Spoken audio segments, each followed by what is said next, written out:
Thank you for the invitation and the opportunity to 8th Congress in Ukraine of the International Science and Technology Conference, Print, Multimedia and Web, to present this project.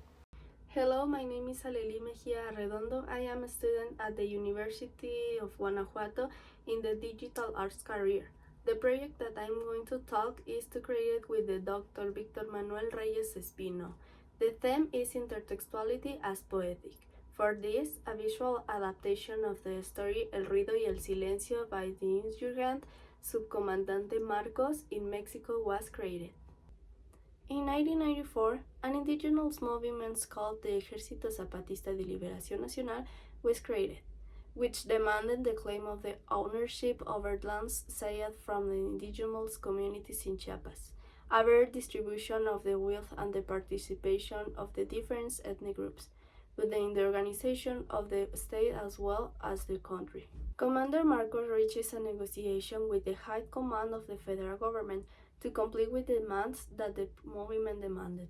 However, the reaction of the federal government was to send troops to Chiapas to quell the rebellion. This is how the Commander Marcos begins creating stories, which he used as a means to communicate to people about the injustice and betrayal that the government commits. This project is developed based on the story El Ruido y el Silencio. In this story, it tells the story of some original goods who were immersed in an environment of excessive noise that surrounded them and did not recognize it as such.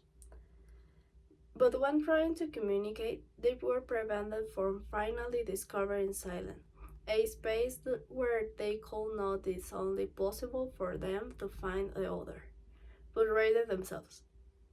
Because they begin to search within themselves and begin to look inside, and there they sought a silence, and there they found it, and there they found themselves.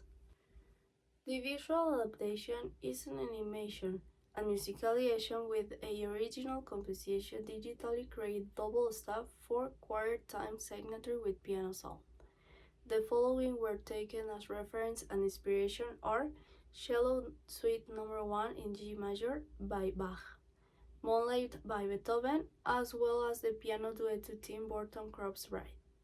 Conceptually, with this composition, it is intended to create a narrative that is articulated with it in visual terms and to highlight in visual adaptation the importance of the transition from noise to silence in an intimate and reflexive sense.